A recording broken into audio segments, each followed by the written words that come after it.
what you want, when you want it, where you want it. This is The Mesh. This episode of the Caregiver Community is sponsored by Pace at Home. During this uncertain time, Pace at Home is enrolling participants who wish to continue to remain at home. Partnering with families, Pace at Home provides caring medical support for all of our program's participants. Visit us on our website or give us a call at 828-468-3980 to talk with a representative that can discuss with you the Pace at Home all-inclusive medical approach. Pace at Home is the champion for seniors wishing to remain in their community.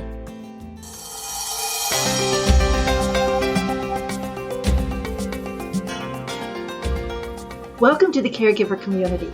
This is a place where we talk about the joys and the challenges of caring for our aging parents, as well as caring for ourselves.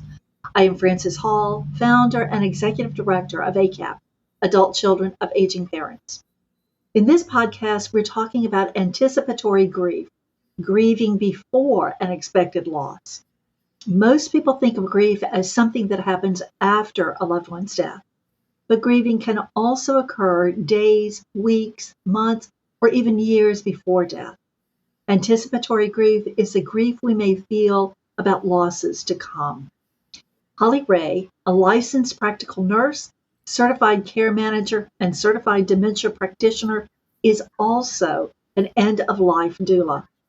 She has spent 15 years working in all areas of hospice in Pennsylvania, leaving an executive director's post to begin her own end-of-life practice 5 years ago. She consults and coaches families through some of their most challenging end-of-life circumstances. Also, for full transparency, Holly is a former chapter coordinator for our ACAP Centre County chapter in State College, Pennsylvania. Hi, Holly. Thank you so much for being with us to help us with this important conversation. Absolutely. Yeah. And thanks for having me, Frances. Absolutely. Just glad to have you here. Okay, so let's kind of take this from the top, because a lot of people don't even know anything about anticipatory grief. What is anticipatory grief? Help us understand that concept. Okay, yes. So I can't even talk right now. Anticipatory grief, it can be felt by families or loved ones. And what happens is it's exactly that. You're anticipating the loss of that loved one. So this is a grief that typically forms or you start feeling before death. It's the grief that is to come. And often it is related to death. So somebody has a terminal illness, they have a life-threatening illness, and death is possible. And it kind of comes in phases. It might be a shock. You're shocked about the upcoming loss of the diagnosis of what people are talking about. You're denying the reality of the loss. And eventually, at some point, there is a level of acceptance. Now, in my practice, I've seen a lot of this, with a cancer diagnosis, dementia, the Alzheimer's diagnosis, and I coach and work with people all across the country, and grief is the same no matter where you're at. So this anticipatory grief, especially with a disease such as like dementia, they're also, they know they're going to lose their function of like driving a car. They're going to lose their function of remembering events. It's hard for the loved one to watch because they also know that, that person may not remember them anymore. They're not going to celebrate their wedding anniversary. And so it's a lot to process. And especially if somebody is younger, a younger person might be realizing that, they may not go to college. They may not reach those milestones. They may not, get a job. They may not have the opportunity to get married. So that grieving process starts long before death. And so, again, grief often is associated with the death process, but this anticipatory grief is really grieving the loss of either death or independence. But it sounds like the stage, I mean, we all hear about the stages of grief, but it sounds like what you're suggesting is the stages of anticipatory grief can be similar to those stages that we think of after death. Is that correct? Correct. And just like after, you just don't know how they're going to come. I often like to refer to it as like ocean waves. Sometimes those waves come in really calm and it's really peaceful and you're enjoying it and you're having great, you're like good conversation. And then sometimes they're coming in crashing and it's a storm. And like grief is that same way. You may have triggers and you just don't know how you're going to feel. And just knowing that that's what you're experiencing and giving yourself permission to experience those feelings. And then also deal with that grief as it comes as well. And, and there are lots of, things that you can do too, to, cope with your grief. Yeah, and I love what you were just saying about give yourself the permission to experience it, that is okay. You are okay. That is appropriate to feel whatever you are feeling, right? Yeah, and I think I'll speak like of our culture. I had the honor and privilege of participating in a death in Florida with a different culture. And it was celebrating. It was a time of celebration where there was flowers and music and dancing and just they were transitioning into a different time. And everybody knew that that was part of being born is also death. So it wasn't a surprise and it was celebrating. And, quite frankly, there was a lot of fun that was happening. Interesting. Boy, that could be a whole nother conversation about culture around passing, around death.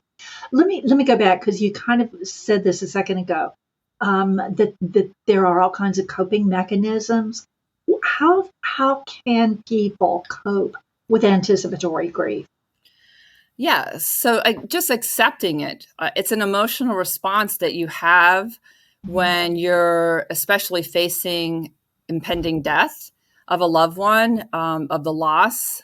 And again, you're anticipating. So you're not sure if it's going to be a tomorrow, if it'll be a week, or, even months.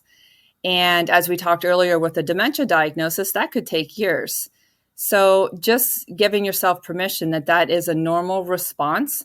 And you don't want to dismiss, that grief process because it's also a time of healing.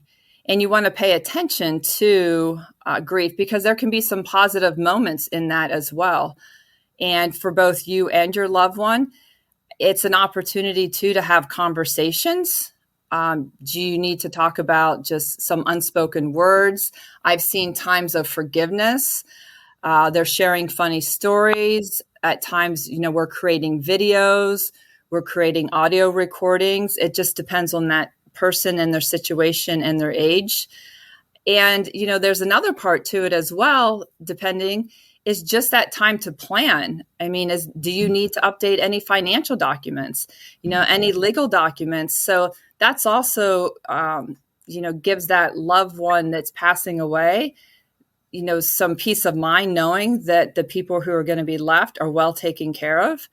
And also when you're coping with this, sometimes it is day by day, minute by minute, and you just don't know what's going to happen. So also just kind of go back to what you enjoy doing. Did you enjoy going for walks? Do you journal? What about exercise? Try to get some exercise in. I see this a lot with caregivers. You need to step away because caregiver burnout is a whole nother topic as well. So when you're grieving, you give yourself permission to grieve. And sometimes you might need to take a step away and, get somebody to step in there to be that caregiver so you can, get some quiet time for yourself. Yeah. And when we're talking about the person who is the caregiver, there is just so much physically, emotionally, relationally. There's so much in all of that journey. And so to anticipate that there's going to be a time that this is no longer, that can be really, really hard. Are there some specific steps that people can take during this grief, during the anticipatory grief process? I think one of the first steps is just acknowledging it. Mm. that your loved one is, moving toward the end of life. And it's going to be difficult, and you're going to have emotions. And, again, learn about their condition. What's their prognosis? Side effects. Don't just jump right in and start Googling. I wouldn't suggest that. There's a lot out there, but reaching out to support groups, do your own research, talking to your doctors. There's organizations out there that you might belong to. Reach out to ACAP. ACAP has a lot of great resources. Now there are a lot of virtual support groups too. So you don't have to just be in your area and find something, because I've ran into people too that they're not comfortable going physically to a support group because, one, maybe they're just too tired, two, they can't, and three, sometimes they don't want people in their community to know. So reach out and tap into that virtual group. Acknowledge that it's going to be scary. There's a lot of unknowns, and just giving yourself permission to be there with that. Learning information about grief. Knowledge is power. And what you do with that knowledge can help you feel more in control and to allow you to make better decisions and create a plan. So again, it's back to that diagnosis, a diagnosis of dementia versus a diagnosis of cancer. There's a lot of there's so much variation with that. Reaching out, what type of support system do you have? What type of support system do you need? We're all really good. We tend to be good at giving everybody else support and help, but we're not so good at receiving it. And what a good point. I am so guilty of that. So you want to take that time to receive it, because people want to give. How do you feel? You like giving, and other people want to give to you. And that's the sense of community that I feel strong about, getting back into, where your neighbors. And this is a hard time, and just helping everybody out, because it is a day by day. Watch out for the depression and anxiety. And, some people have to do this grief and still keep working and still raise children. And, there's a term that they call the sandwich generation. So just keep looking for those little small moments that you can get. Maybe that's those small moments too with your loved ones. Don't get caught up day to day with all those minimal tasks, like the dusting and things. I'll speak of personal experience. My mother-in-law she was on kidney dialysis, and it was intense. There was, because it was hard. And I stopped dusting because I was tired. And so we made this bookshelf at our home. And actually on the bookshelf, we used to write words in the dust. And so it was known that we couldn't dust this, because that's where we wrote just I love you or smiley faces. So it's those special moments to really step back and just, I don't know, just let yourself go. Even our laundry, there was times that I would just do the laundry and put it in a pile, and the kids used it as their blankets. They watch TV in the pile of clean laundry. So it's just things like that. We don't have to be so strict and rigid. Just let yourself go and be in those moments. You don't want those times to pass by. Absolutely. Absolutely. And that's such a good point, that this is not the time to be thinking, or for the priority to be having this spotless house. This is the time truly to be with your loved one. Something came through my head a second ago. That there really are two parts of this. One is that when we are in the midst of anticipatory grief, that we still have our loved one that we are taking care of, if it's an impending passing of a loved one. But we also have our own life, our own house, careers, spouse, partner, children, our own life, and our own feelings, that in addition to everything that we typically deal with, we now have this anticipatory grief that sort of is like a blanket that fits over everything, because it truly permeates everything. Right. Very well said. Exactly. Yes. Okay. Yeah. Yeah. Because I certainly remember both with my mother, as I knew at the age of 96 that we were moving to that point, and with my husband. With Bill, it was more of, what can I do? How can we forestall? How do we get more time? Those kinds of things. So there was a lot more busyness, I guess, with journeying with my husband. With my mother, it was a very peaceful. I knew that this was inevitable, understandably. And you bring up a really good point, and that's exactly it. It depends on where we are in the lifespan, because there's no cure for aging, old age. That's going to happen. So that grieving somebody that's in their 90s versus grieving somebody that's younger, or a diagnosis that's, they're leaving the world sooner or earlier than what we had planned or of what we want. And that's that opportunity. I get asked sometimes, like, is it better to know or not know, to have an accident and it's quick, or to know that it's going to happen? And, I don't have an answer to that. I do know, like, when you do know, it gives you that opportunity to have some closure, to have some conversations. You don't have those regrets. Well, I wish I could have said this, or I wish I had the moment to do this. You have that opportunity to do that, to use it, and even if you think your loved one doesn't understand what you're saying, say it anyways. Especially, like, again, with the different diagnoses and at end of life, when they're more asleep and you don't think they're hearing, have those conversations. You never want to step out of that and say, I wish I would have, or I should have. Use this time to, have those conversations and develop some closure. And then another thing too, that sometimes I hear people saying is, we get hung up on the word hope. Like, I hope you get better, and I hope you get stronger, and I hope you overcome this. And there's a certain point in time where that hope transitions. We know they're not going to get better. It's not about them being stronger. There's a disease, there's an illness that's eating away at them, and hope, you can't say that to them. I hope you get better, because we know that they're not going to get better. But at the same time, I never want to give up on hope and the power of prayer.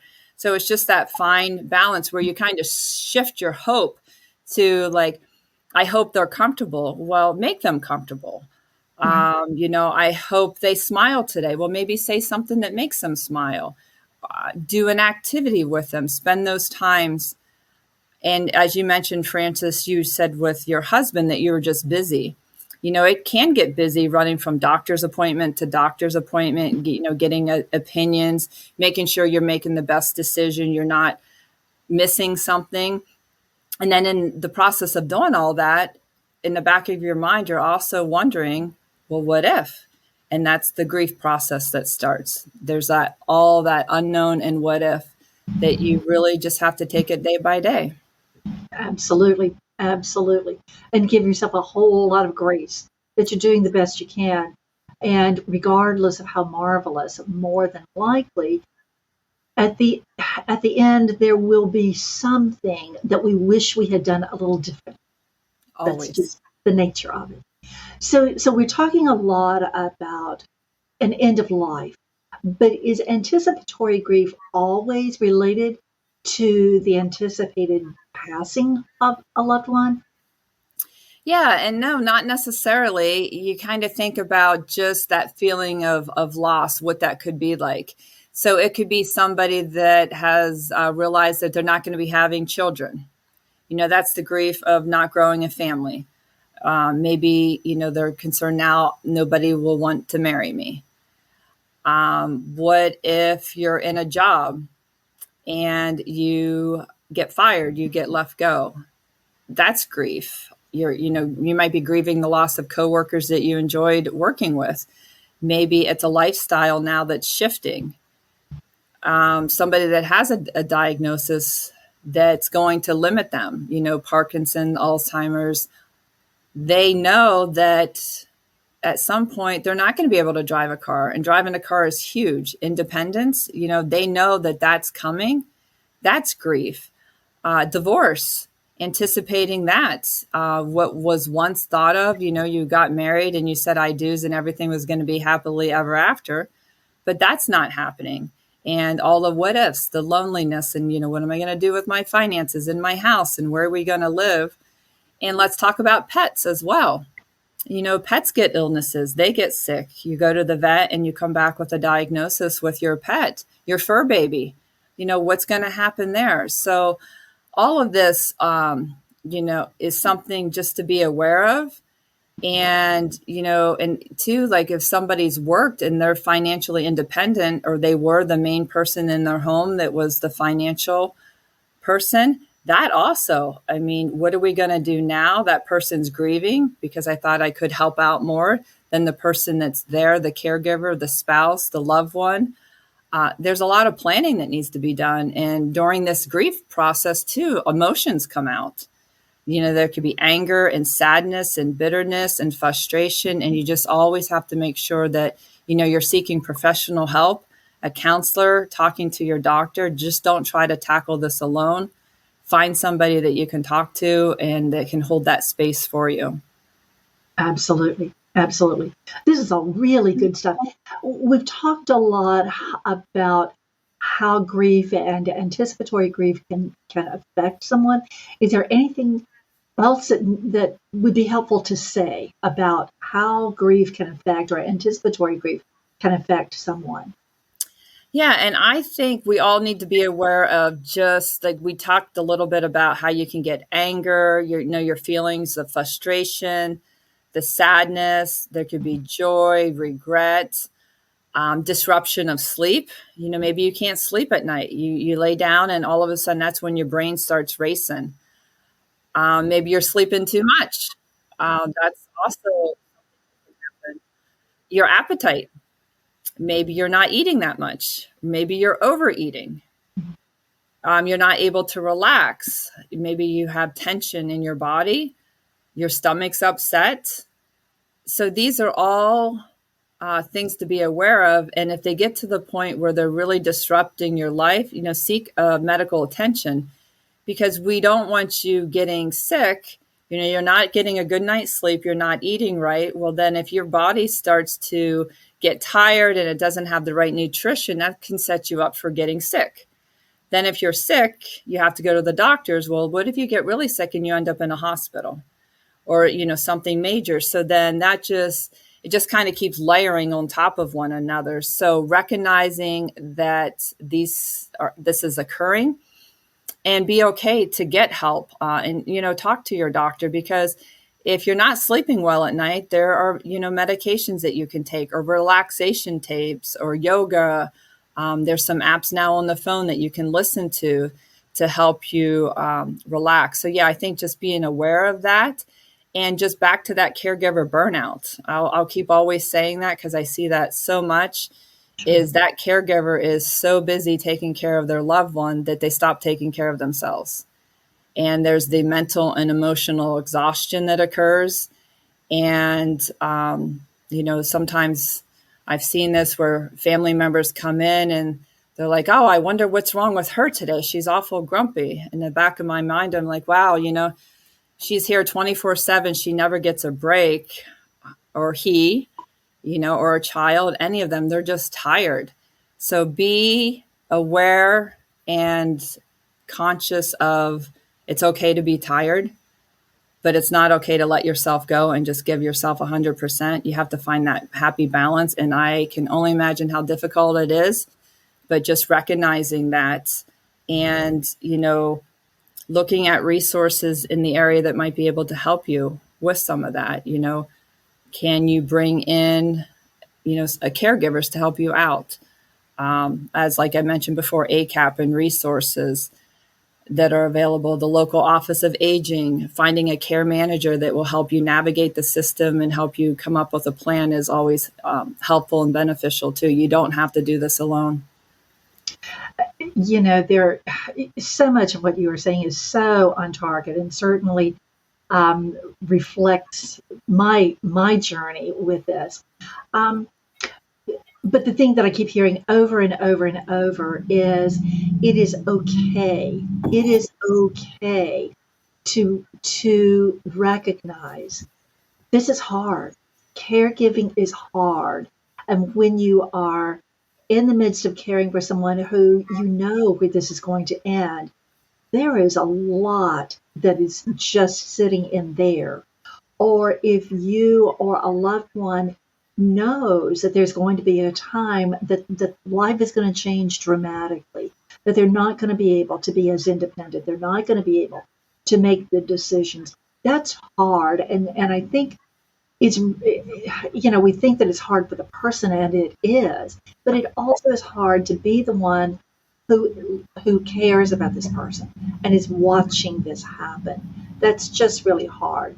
So are there some signs that we really need to be aware of, either within ourselves or within a friend or a loved one, that it's kind of like we've crossed that line between we can take care of it, it's okay, we are okay, versus we need to get some help.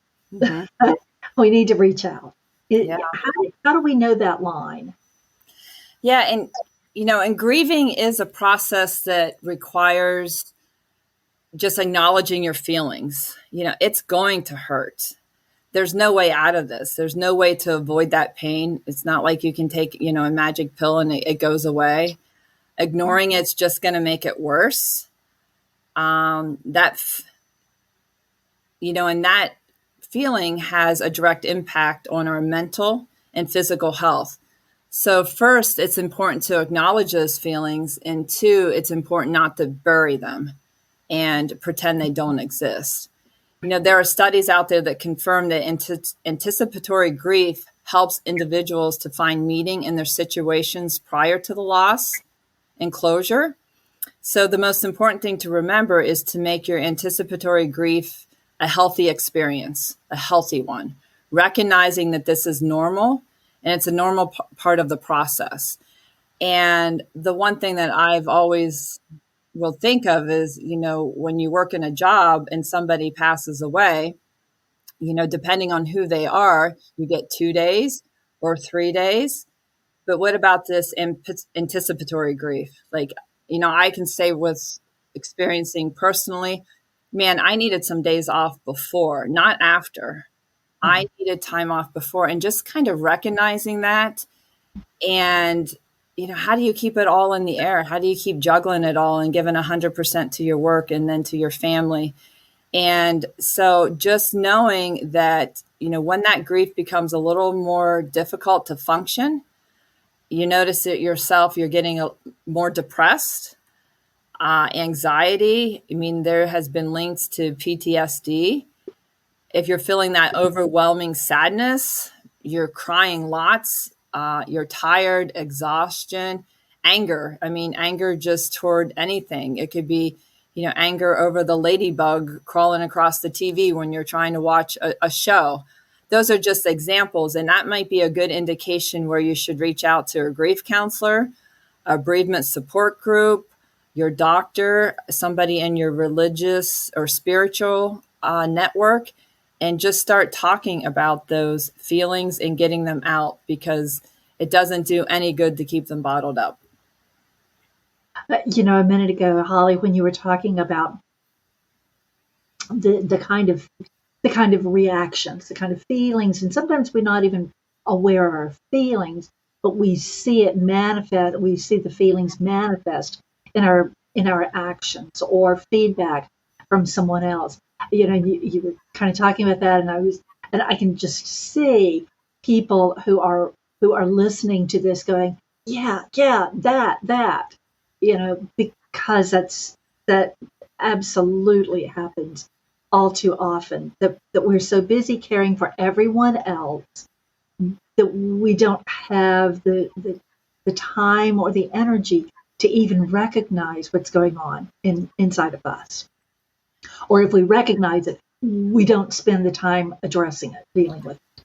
Yeah, because you don't have time, right? like, I don't have time, like, and you go back to all of those, I got to do this, this, and this. And that's where like a counselor can come in and help you just really, put them in like, I've seen a counselor. I will probably see a counselor forever, but they've helped me with techniques and just visualizing. I have to do a visualization of putting things in boxes, and I put them on the shelf.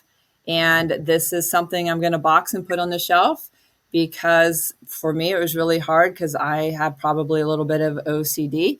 So, keeping a tidy house was important to me, but I also found somebody to help me clean the house. But then, as I mentioned, I just let things go, because then there's that financial part, like, oh, just hire a housekeeper. Well, how can I afford that? Because I'm putting all the money toward my loved one, or have somebody come in and help your loved one. Again, financially, how can you afford that? Can you find a caregiver that you trust? It's just so much. It's not just so easy. And, nobody knows how you feel. They might be able to relate, but nobody truly understands exactly how each of us feel, because it's so unique. Our relationships, I'm the oldest of 6. My relationship with my mom, she's still my mom, but my relationship with my mom is different than my other 5 siblings. And so we have to just acknowledge that. Sure, sure. And so often people are so hesitant to seek out help, whether it's from a spiritual advisor or a clergy or a licensed therapist or anybody, or even a friend. But I always liken it to looking in the mirror. And that's really what we're doing. And how many of us would get dressed in the morning without looking in a mirror? Right. For us women, how many of us would do our hair or our makeup without looking in a mirror? For men, how many would get dressed completely without looking in a mirror? And that really is what talking with somebody is about, is getting someone to mirror back to us, to help us see what we can't see by ourselves. So yeah, and that's where I really just a sense of community back, because there's a wait list, like, all right, well, go see a counselor. Well, all right, how can I afford it? And then if my insurance doesn't cover it, how do I find one? And then I find one and there's a wait list. I mean, how can somebody wait 6 months? So, if you run into those like barriers, just get creative and don't stop. Okay. So in my community, do I know somebody that experienced this? Is there somebody I feel comfortable talking to? I just hope that you have somebody. And if you don't, I know there are like 800 numbers, ACAP, reach out to ACAP. We have connections. We'll put you in touch with somebody, to start talking. And just don't try to do this alone. That's the big takeaway. There has to be, there is somebody somewhere. And starting with ACAP would be a good place if you ever come up against those hurdles where you don't know where to go. Yeah, that's true. Because in every community, there is somebody. And we can put you in touch, or probably people have friends or know somebody who can connect them with resources right there in their community. Holly, this is such good information and such important information. Thank you. Thank you for helping us understand what this is, what anticipatory grief is, and how important it is to recognize it and to address it. Thank you. You're welcome, and thank you for having me. Absolutely. And to you, our listeners, thank you for joining us. We hope this podcast has been helpful to you, and that you will share it with others that you believe may benefit. This program is part of the Mesh network of online shows and podcasts. You may find more of our Caregiver Community podcast on any of the platforms where you listen to podcasts. You also will find our podcast on our website, www.acapcommunity.org. While you're on our site, we hope you will take a few minutes to learn more about ACAP, our educational programs, and our local chapters. And if there are other topics you would like for us to address, please do let us know. There is a way on the website that you can do that.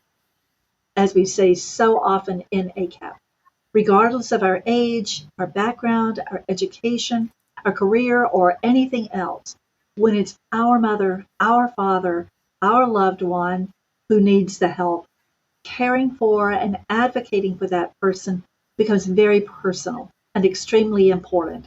And that's even when it is ourselves. So please care well for your loved ones, but also remember to take care of you. Stay well. Bye for now.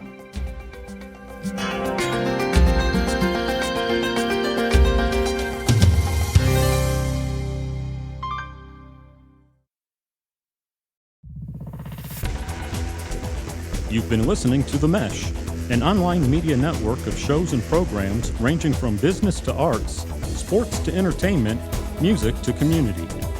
All programs are available on the website as well as through iTunes and YouTube. Check us out online at themesh.tv. Discover other network shows and give us feedback on what you just heard.